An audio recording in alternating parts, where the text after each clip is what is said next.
Hi, everyone. Merry Christmas, merry time. We are a little delayed, but I am hoping that at the end of the full hour that you're going to say that was worth waiting for. And in this time of all of us up against the age of COVID and how horrible it is, we have to look for glimmers of light, love, and peace wherever we can find them. And with me right now is my pal Chocolate, because tonight Fluffy decided to make it into a game, but he's here with us in spirit. And I wanted to start out in this holiday season where it is feeling so hard to even think it's Christmas, that there's good news in the environment. And right now in India, where 4 years ago it looked like the beautiful tiger population was headed for extinction. But now here is this joyous headline this week, quote, India's leopard population grows 60% since 2014, close quote. Coming back are the beautiful Indian leopards like this male up on this tree, and the rare, gorgeous snow leopards, and the shy, clouded leopards, and the mysterious black leopards.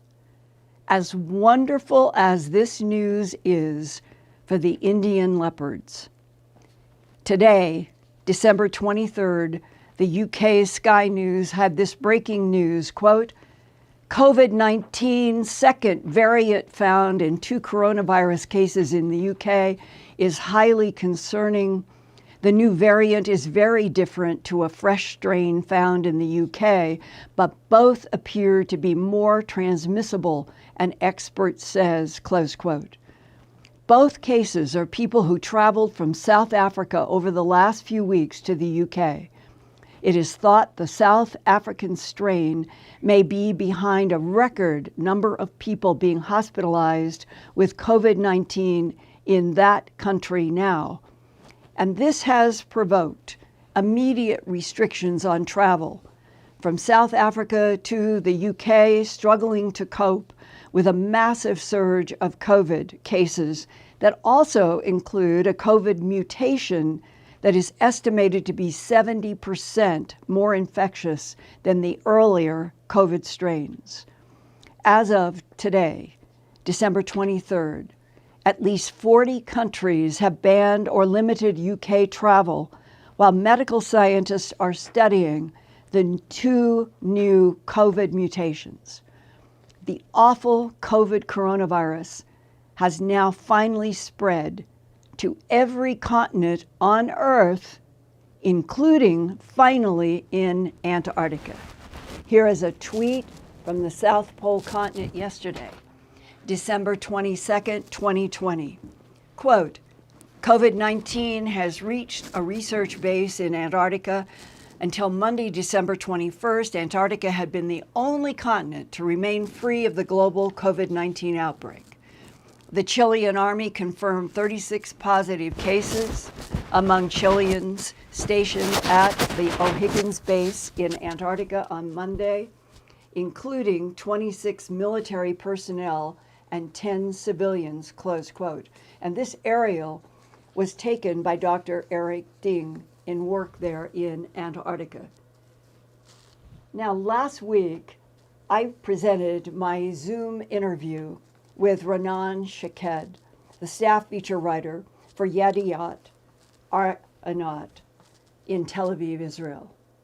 I talked with Renan about his newspaper interview with famous Israeli aerospace scientist Haim Eshed, PhD, who has released a new book, The Universe Beyond the Horizon. The Tel Aviv newspaper published the book in early December 2020, but only in Hebrew. There has been so much interest in the book that there might be an English edition in the future. But until then, I want to share with you tonight some of the Hebrew to English translation of the last important segment of the 232-page book. It's the epilogue entitled, "We Are Not Alone." And the first Hebrew sentence of Professor Eshed's epilogue says, quote, "In recent years, we've been exposed to information about phenomena which cannot be explained with existing physics, such as the appearance of unidentified flying objects, or UFOs. The UFOs perform maneuvers that cannot be explained by existing human technology," close quote.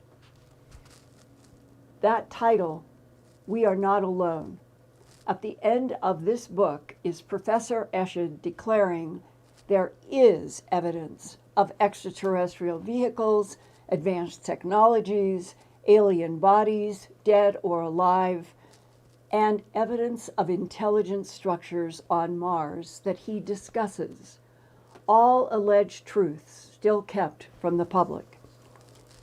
I am able to do this epilogue book review with the help of Ido Shimoni, who is a cybersecurity professional working in Belgium. Linda? Yes. Do you think you could adjust your microphone? The audio went down quite a bit after.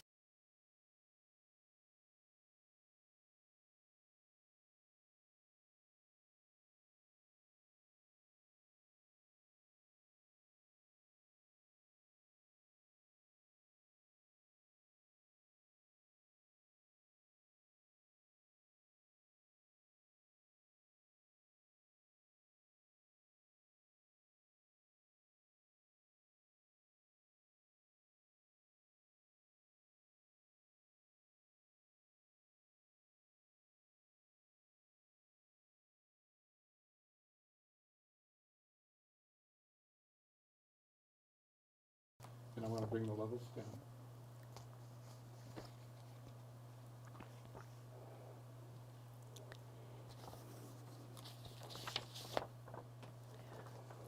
Okay, testing, 1, 2, 3. Is everything now working? Ido was born 39 years ago in this small village outside Tel Aviv, and he is fluent in both Hebrew and English. Ido translated the entire epilogue from Hebrew to English that includes these words from the Greek genius Plato, quote, "Astronomy compels the soul to look upward and leads us from this world to another," close quote. Professor Eshed begins with astronomer J. Allen Hynek's famous 1972 categories of human interactions with UFOs and ETs known as close encounters of the first, second, third, and fourth kinds. Now, a half century later, after Professor Hynek developed that category, Professor Eshed adds 4 more categories to Professor Hynek's 1972 list. Where the UFO is observed on the ground after landing. The third kind are encounters of aliens who pilot the craft. The fourth kind, encounters of aliens in their craft due to kidnapping witnesses and bringing them to the aircraft for various examinations. And that means abduction. That's right. And the fifth kind is of dead bodies and autopsies of aliens. And this fifth is where Professor Eshed himself added his 5th, 6th, 7th, 8th to Professor Hynek's original list. All right.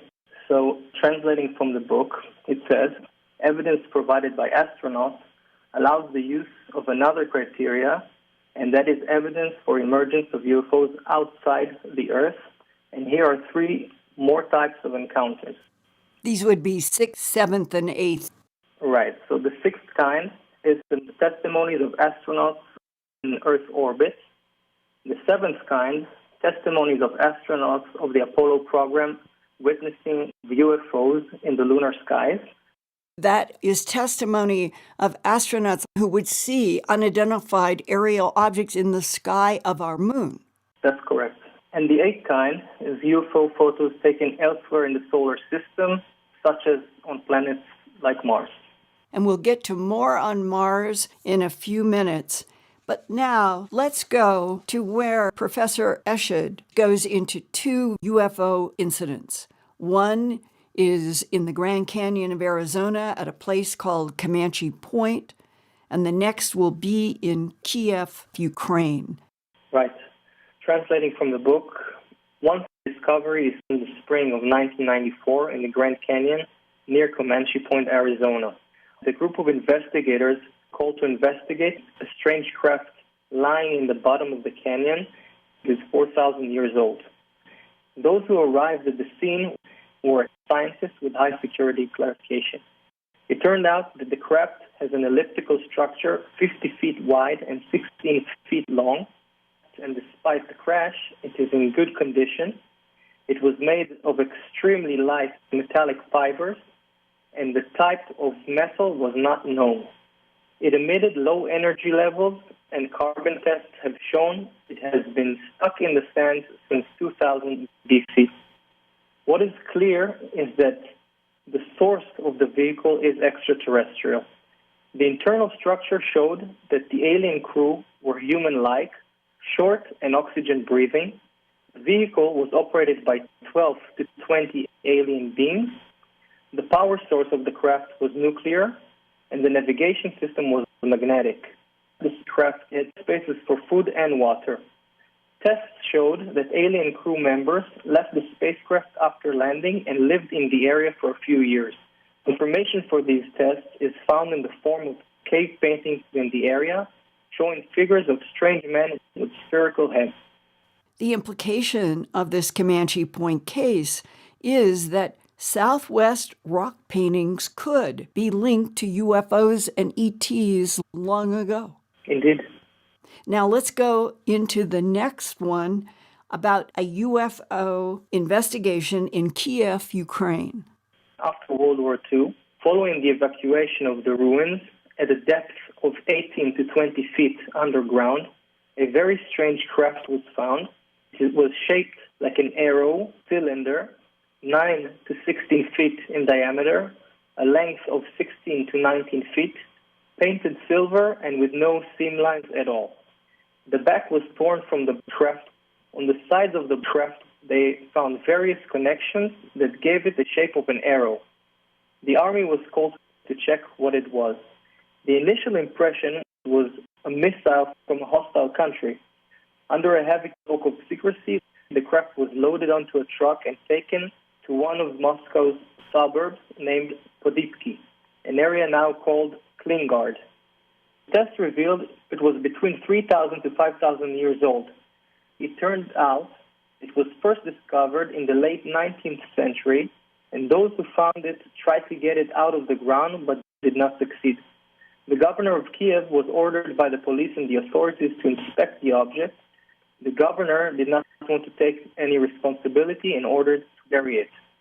From the tests by those who found it after World War II, it became clear that what was found was a section of the cockpit, which means that the researchers understood that it was an aircraft. The length of the craft originally was 11 to 12 feet. Unfortunately, the rear, where the engine was supposed to be, was not found. It was clear that the source of the vessel was not from Earth. 2 seats were found in it, small ones, suitable for short people of 4 feet tall, as well as sophisticated equipment, which included control boards. The strangest thing was the captions found on the board and on the various controls. A linguistic inquiry has shown that the language is Sanskrit, ancient Sanskrit. It was clear that the source of the vessel was not from Earth. Let's go to another European UFO in Timmensdorf, Germany. In 1968, in Timmensdorf, Germany, near the border with the Soviet Union, near the Baltic Sea, a UFO was crashed. It was shaped like a disc, 100 feet in diameter. A third of it was stuck in the ground. Inside were 12 small bodies. They were photographed and identified in a gray color and were transferred for autopsies. Some did not appear to be able to reproduce. Autopsies showed that the bodies seemed to have come out of a baking oven assembly line as a product of cloning. They did not have organs that could possibly belong to a digestive and excretion system, meaning they do not digest food as we know it. The UFO itself was dismantled into 6 parts and transferred to Wright-Patterson Air Force Base in Ohio. And this is really important because it is declaring that these were 12 small bodies that were definitely clones. And that has been a theme that has kept emerging in the 21st century more and more, that some of the alien interaction is not by organic prime intelligence, but by artificial intelligence in the shape and the form of small 2 to 3 to 4 foot bodies that seem to work for tall, organic other intelligences. Let's go on to one of the most fascinating pieces of Professor Eshed's epilogue. That includes with photos on the planet Mars. Right. So this section talks about 3 main photographs. I will translate from the book. In this, I present a number of photographs from Mars, and no geological explanation can be given to them. It seems obvious that they were intentionally created by intelligent beings. The first one, a photograph taken by the lander Curiosity on August 19, 2016. In the center of the photo is a dark hill. The color of the hill is different from that of the ground. At the edge to the right is a section which seems unrelated to the flow of the hilltop. You see a round object. At a magnification, you see a structure-like object or a fortress. Walls are straight. In the middle, a kind of a pit or room. And this pit is quite large, and examination will show 2 things. The first is the mound itself. Its texture is not suitable for the texture of the soil. The ground is flat and rocky, and the mound is sandy. It seems to be stacked about 65 feet high. It is very dark in relation to the environment. The second thing is the fortress, or whatever it is, does not conform to the line rounding the continuum of the summit of the mound. The fortress was placed on the hill. The question arises as to why only on this side and not on the other side. The interior of the fortress is hollow and spacious, assuming it was built by someone, but for what purpose? If so, there should be some sort of entry into it. In the photo, you cannot spot it. Mars is windy, but even though the photography is in black and white, there is no sign of dust accumulation, at least not in the place between the mound and the ground itself. This fact can imply that it's very young in geological time, maybe thousands of years old. Is this evidence of war that previously took place on Mars? And if after all it turns out that these are indeed artificial objects, then we have gained something new. What matters is the insight that we are not alone in the universe. Then new areas of research will open up, for example, archaeology of Mars. And perhaps future astronauts going out to Mars will have to be trained in archaeology.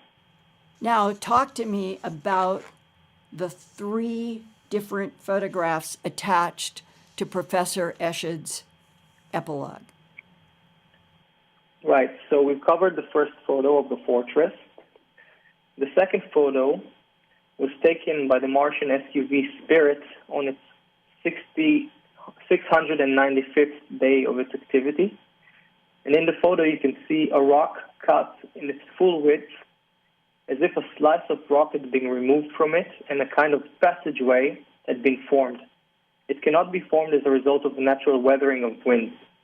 For the creation of such cuts in the rock, tools are required.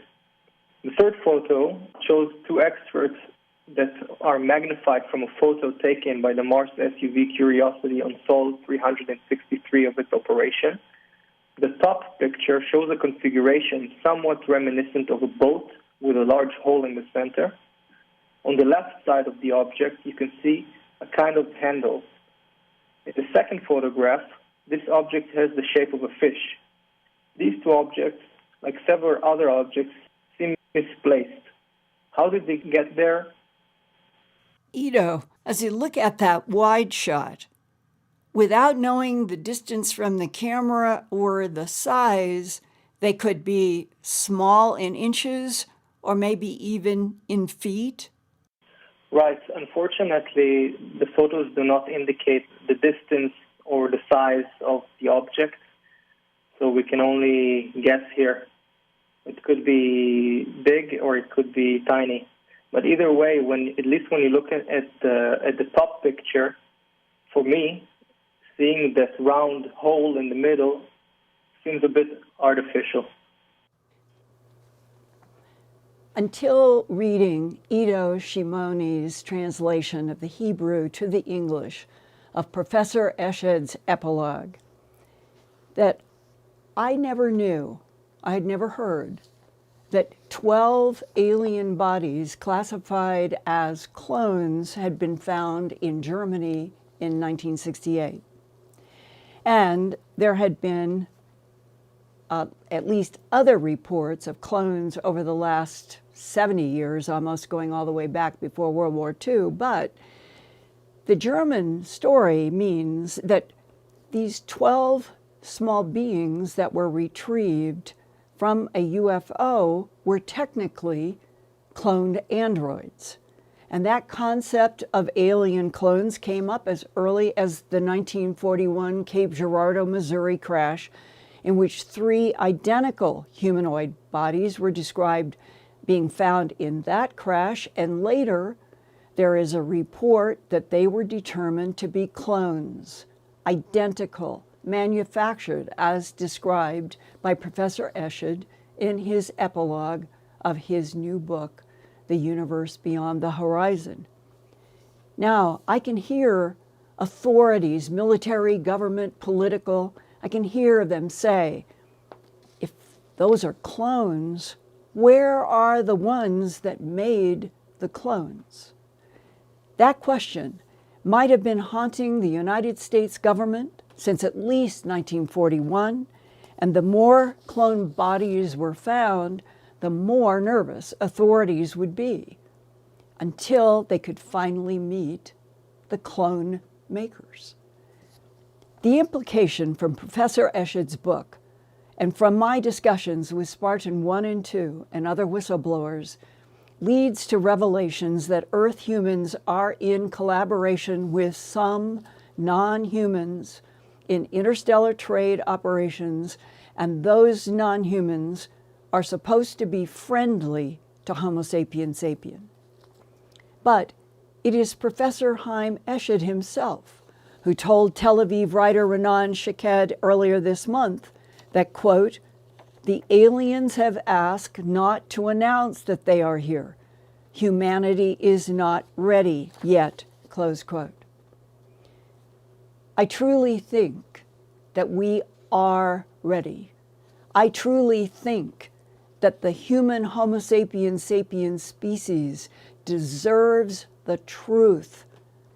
The fact that there are power brokers and people in politics and in governments and in military and in religions around this planet who know that we are not alone, who know that there is active interaction with other intelligences perhaps for 270 million years, and that we are not to be told because it would cause the stock market to fall. That's not an excuse. I don't think we're going to make it out of the 21st century as a viable planet if we are not told the whole truth, and that all of humanity begins to have the right to the same kind of understanding and knowledge as the people who allegedly run this planet, whether they are non-human or human or a collaboration of both. Last week, with so many questions of what is coming next in the age of COVID, and from what direction will there be danger, I read to you a brief email about a Spanish YouTube channel in Norway that had an interview about an alert to all citizens to prepare for an emergency with supplies for 3 days. The emailer asked me what was going to happen. And I put that out as a question to all of you a week ago, and I want to thank the dozens of you, I never made a total count, there might have been 100, who sent me information about this pamphlet that the Norwegian government sends to all citizens with advice on emergency preparedness. On the front, it goes and says, you are a part of Norway's emergency preparedness, advice on emergency preparedness. And when you turn to the next page, it says, meaning Norway, we're the safest country in the world, yet we are vulnerable. The same could be said for every single nation on the planet. When you turn to the third page, it has 20 line items of what you should have for emergency storage. It begins with 9 liters of water, about 2.2 gallons, so that any person who might be quarantined or stuck or something is happening for at least 3 days, they would have these 20 line items to make sure that they always had them in their home, in their house, in their garage to get through an emergency. It is a great idea. It would probably be wonderful if every country on the planet sent out every year emergency preparedness list. But I think this is what was behind the question last week, because it was from a person who was listening to a Spanish program about 3-day preparedness for emergency. And so for now, let's just say Norway is doing a beautiful job in putting out 12 pages. They really are intelligent, and that the rest of the world should do that as well. And I wanted you to all know this week, we did break through 158,000 subscribers. And I hope that those of you who have not subscribed yet, that you will hit those red subscription buttons on your screen so that we can all gather on the spring equinox in March of 2021. It's about 3 months from now, believe it or not, 3.5. And the idea is for us to celebrate again the Earthfiles YouTube channel broadcast and have 175,000 subscribers around the world with all of your help. I know that we can do this. So tonight, if you haven't subscribed yet, please click on the red subscription button on your screen, usually in the lower right or upper right, I think. And I want you to feel a huge digital hug right now for tonight, for the holidays, in this miserable age of COVID, that we find some kind of warmth in being able to share about information that is being denied us, but that we are still doing this at the Earthfiles YouTube channel. And we have also gathered together some interview highlights from my nearly now 150 Earthfiles YouTube channel broadcasts since the end of 2017. And tonight, for the first time, we are introducing interview highlights in a playlist at the Earthfiles YouTube channel homepage. You go to youtube.com/user/Earthfiles. The new Linda Moulton Howe Earthfiles interview highlights are the second playlist on that homepage. The average running time is 10 minutes, so hopefully these highlights will help all of you to catch up with some of the extraordinary firsthand information from military whistleblowers and others about the high strangeness on our planet. And I have that special report that I've done tonight, and there will be others coming in the new year. But now, Brad and I wanted to give you a visual gift. As the light of the great planet Saturn and Jupiter were moving closer and closer to each other the past few weeks, Brad began photographing on December 13th, and I took photos on December 19th. There was an eerie expectation as the planets moved closer and closer each night, finally moving to only 1 degree separation on Monday night this week, December 21st after sunset. And that's when the two planets finally appeared as one vivid star, not far from the western horizon. That is what is known as the Great Conjunction.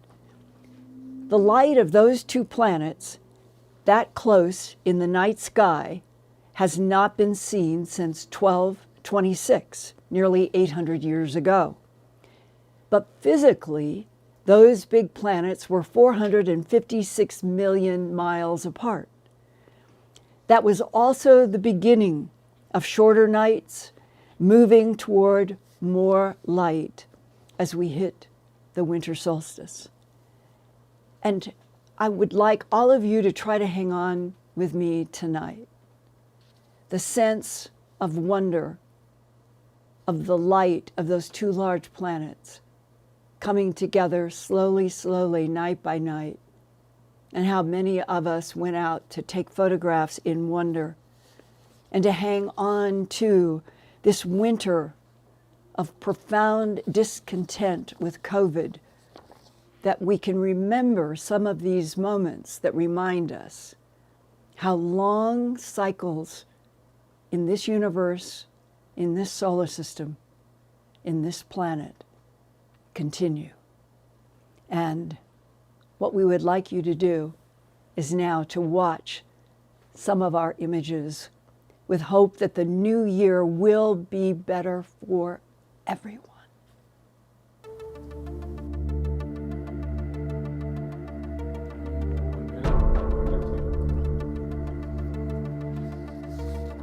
Q&A next, Peggy. But I'm ready.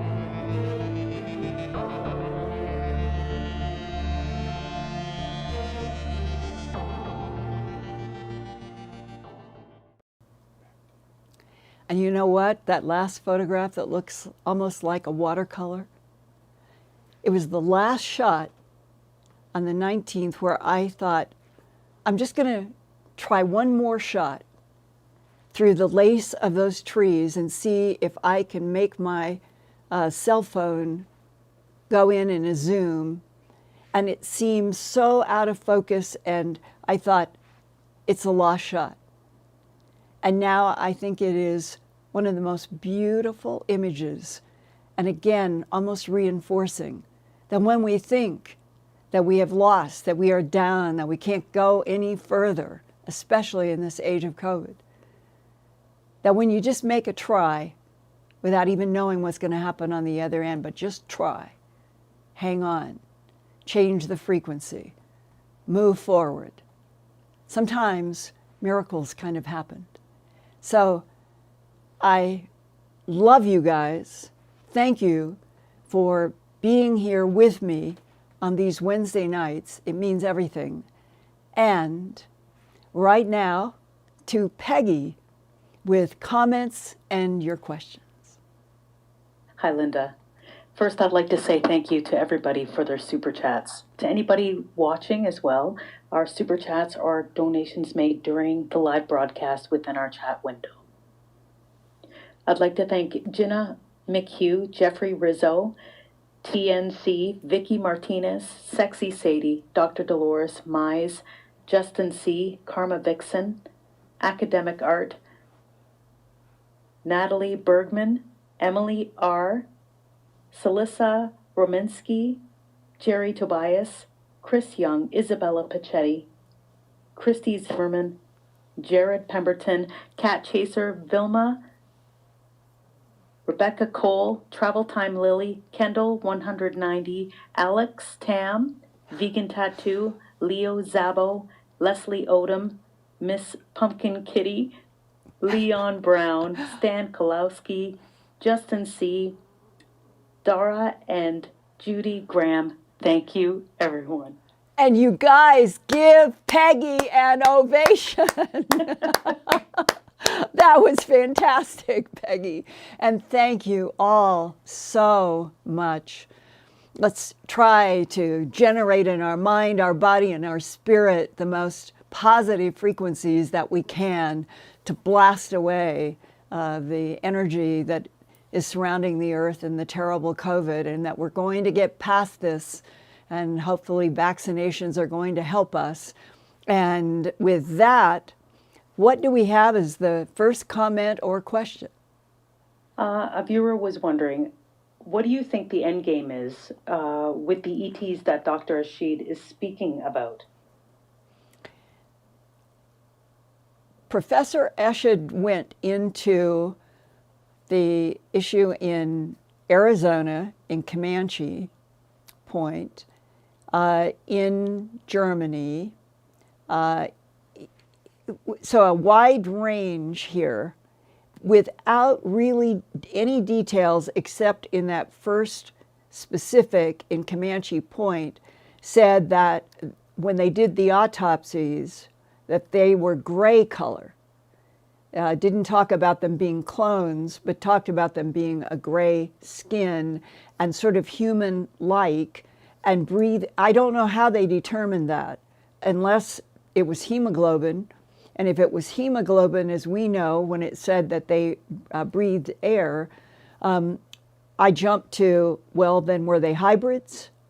Were they part human and part grays? Or we have this huge gap in having detailed knowledge about what government and military autopsies have learned about all these bodies going back to 1941, the earliest that I know about, in Cape Girardeau, Missouri. And so they're not giving, in Professor Eshed's Epilogue, which is the only part of the book that goes into all of these kinds of details. It isn't like you're being given illustrations or breaking down being by being. He talks about, from the reports, reinforcing clearly that he thinks that these details in the cases that he puts in his epilogue are legitimate to share with the public. And then you back away from that and you have to assume that he has chosen cases that he has had some discussion with somebody about. So I would say that Comanche Point would probably be the grays, but the thing that's peculiar there is when he said that they were air breathing or oxygen breathing. The ones in Germany, outside of being clones, are not broken down, tremendously. And then we were, the third location, it did not give a detailed description either of the type. But these are the questions, it seems to me, that a lot of answers are lying in all kinds of documentation, medical autopsy reports, and have been for decades. And if you go back to when the war ended in 1945, we're going back 70 years. And it's very clear, I could think Cape Girardeau in 1941 was a real case with clones, and that means that the leaders of this country, whoever have been brought into the Majestic 12, highly classified, above top secret, all of it, they would have had big discussions about finding identical clones and who would have the technology to do that. In my third book, Glimpses of Other Realities, Volume 2, High Strangeness, there is a huge chapter, I believe it's 106 pages, and it goes in to cloning technology. That's what it's about. But I wrote that book in the 1990s. And there had not been as much discussion about clones then as there have been in the last 5 to 10 years as more and more documents have surfaced. So you take at least 70 years and you realize that getting to the bottom of who has the cloning technology, how are they doing it, why are they doing it, that would have been a driving issue. Now there is one abduction case that comes to mind where I remember that the human was saying to a tall gray, assuming a prime intelligence and organic, very tall, this was the question, it was during all of my animal mutilation investigations. The human is saying to the tall gray, are you the ones that do the animal mutilations? And the answer that came back telepathically, well, you all on Earth are not as advanced as we are. And when you reach a certain level of advancement, you make robots to do your work throughout the universe. That was actually in a transcript going back to the end of the 80s, the early 90s, about this, the whole issue of which non-humans with which agendas are in control and who is serving them, and what is the relationship between all of them to planet Earth as a laboratory and interacting with us. Those are the issues that I sure would like to be able to present here at the Earthfiles YouTube channel in another year or two, I hope, with some breakdown that we have finally gotten that headline, "We're not alone in the universe," and we all begin to be told the truth. It's confusing that Professor Eshed's own quote in the article in Tel Aviv was that it was the non-humans who did not want humans to be told that they were here interacting. That is confusing. But I just think we go for what is truth for humans. So on to another question, Peggy. A viewer would like to know, have you had any sources tell you to expect more videos to be released from the government anytime soon? The rumors are coming all of the time that there is supposed to be the release of something in February. And we have been getting the releases of the FLIR and military and jet film. The problem is that showing advanced technology and having one military person say, well, I know for a fact that that Tic Tac was AI, artificial intelligence.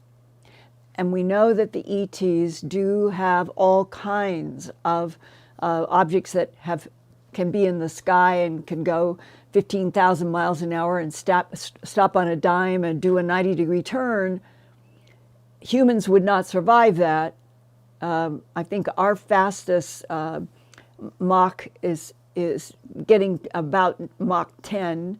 I think that's we're going about 7,000 or 8,000 miles an hour in an advanced plane. That's not 15,000 miles an hour. And a human body would not be able to survive those inertial forces. So it's a different technology, but if the entire plane is artificial intelligence and has neither clones nor the progenitor races or anything, it's just the whole machine is the intelligence, that is, as I understand, part of what the alien world works in. And then there are the advanced craft, which are also like life forms, is the way it's described, but they will have pilots, but the pilots can be cloned and made specifically for those sort of life form craft. And then there's another category, apparently, of very large, where perhaps we'll call it the clone makers, the advanced intelligences, are on board.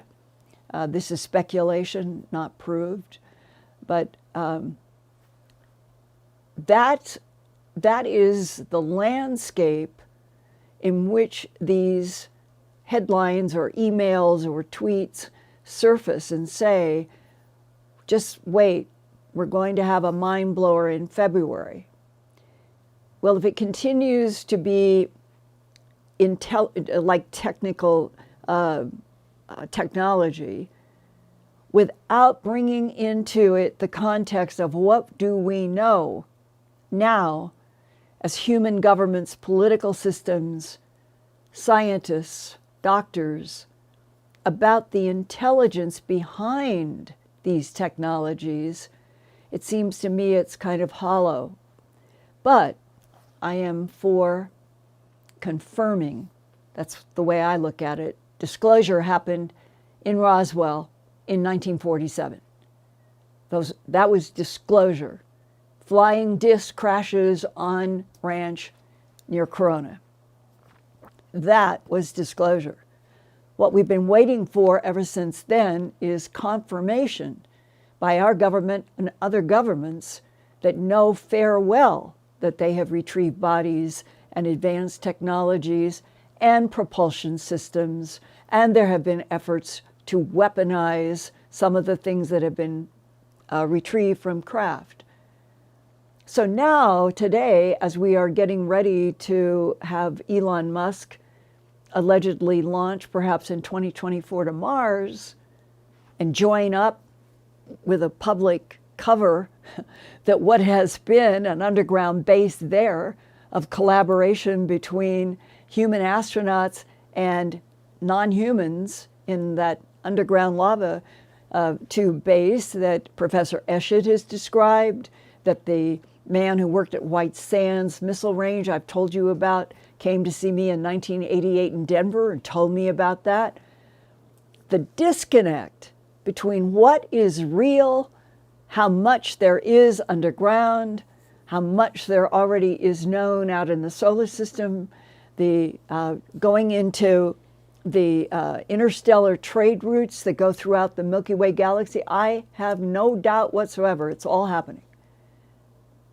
And yet our planet is kind of kept in a dark age about everything that's happening that's exciting. And why? If it were all good news, I think we would be told. But if we live on a planet where the power brokers are the ones that decide what we as a civilization are to know or not know about what's going on our planet, the solar system, and the Milky Way galaxy, and Andromeda, and beyond, there are trillions of galaxies. Something is really, really wrong about the control structure that is now in control of the truth about we are not alone in this universe. And as Professor Eshed used those words in what I've read of the translation in his book, there are many, many humans on Earth that are actively looking with and using technologies to look for consciousness, conscious life in this universe. That was one of his sentences. I thought it was a perfect underscore. The life forms could come in a bell-shaped curve of so many, but consciousness with intelligence, with intent, that's what we need to understand more about friendly, neutral, unfriendly, and grow up on this planet a whole lot more without having to wait for people to go to Mars, be in an underground lava tube that already has been a base since at least 1972, and then start coming or sending information back to Earth. Oh, well, ETs have showed up there. Maybe that's what they thought that they could do, but there's just too many other reports from reliable people. And to me, it's unfair to be in this huge disconnect. his photos, Professor Eshed's choice of those Martian photos to put in his book, there are not many photos, he chose those. That round fortress, it's clearly something constructed. The other from afar that might be small or larger, depending if you knew anything about the altitude and the distance. But again, there is what appears to be a perfect hole in whatever that elongated thing is. And that Professor Eshed is showing it and saying these appear to be artificial structures. And the place is Mars. So it's like we're baby stepping up to finally somebody who has all of the details, knows everything about all of the bodies, all of the retrievals, all of the telepathically communicating beings, who they are, which are friendly, neutral, unfriendly, which ones are the primary life forms that have created all of the artificial intelligence. I can't imagine anybody arguing, oh, humans will be afraid and collapse. Clearly, that hasn't happened in the military and the government structures that were evolving with the discoveries of all of these places. So I opt for saying, let's tell the truth about all of this. Let's see. I'll take one more question. One of the viewers want to know, are there aliens living among us who don't know that they're aliens? I think there is definitely evidence of non-human intelligences living on this earth right now. I think that even Professor Eshed in the translations implies that there have been or are other intelligences who have interacted on the surface of this planet for thousands of years, may be the ones responsible for the genetic manipulation of humans, that there have been others that have lived in bases underground on this planet for perhaps millions of years. And then there is the question, if there are hybrids, and I think without question there are. Barbara Lamb, a very good friend of mine, has been doing hypnotherapy for decades and says, and was a co-author on the book, Meet the Hybrids, people who have either memories or dreams or the book is full. They look human, but they are the ones who say that they have memories or dreams of another life, another place, other intelligences. So it's more ephemeral in terms of somebody can say, I'm a hybrid. Now let's go on to what I know exists, and exists in some very credible universities and laboratories, that there is evidence for unusual genetic material that might be related to a hybrid. That is not the same sentence as saying that we have definitive proof of human extraterrestrial hybrids moving among us. It's not proof, it's indications coming from a bunch of directions that include laboratory rumors, and then the people themselves who have gone to someone like Barbara Lamb, and she did the co-authoring on the book, and you begin to look at the huge human population, and it seems to me that when you go from documents that I have read right here at Kirtland Air Force Base back in 1983, these extraterrestrial biological entities manipulated DNA in already evolving primates to create Homo sapiens sapien. It's in the context of a briefing paper for a president of the United States, and that is not the only place or the only source that I have seen a similar sentence. So let's say that's the big truth. You all can tell me, is absolute, stand up in a court of law, biological evidence, government testimony, documents, photographs, videotapes, old films, all having to do with extraterrestrial biological entities that fit that sentence? Is that something we should not know? Is that something that would terrify you, make you want to run to a corner? That ETs of some sort are the ones responsible for the evolution from Homo erectus to Cro-Magnon, Homo sapiens sapien, and all the models in between? It doesn't bother me at all. It just makes me want to know more and more about the advanced intelligences that have used our planet as a laboratory, and we exist. And there is something about us that is extraordinary, and I think it's our souls. And I think that those that have tweaked and manipulated the genetic evolution, they know that there is something extraordinary in the Homo sapiens sapien model. So on this night before Christmas Eve, before Christmas, let's all think about the soul that inhabits our mind, our body, and our spirit.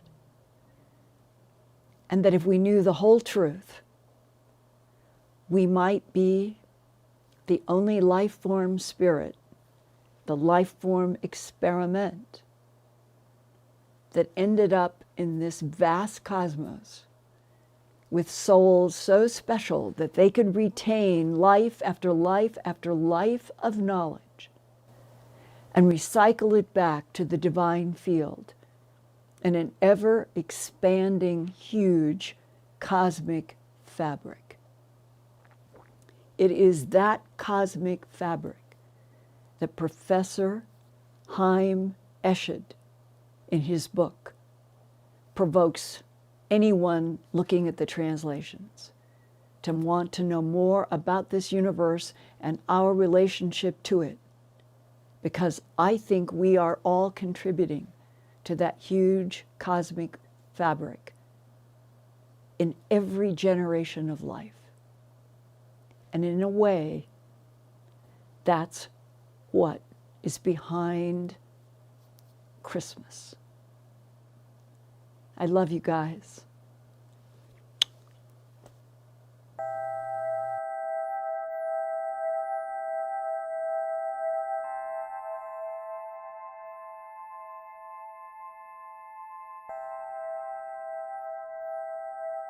Turn on closed captions for YouTube videos by clicking the white CC button on the lower right. The default language for Linda's videos is English. If you would like to see the captions in another language, click on the white settings button next to the CC button. Select Subtitles CC, and then select Auto Translate.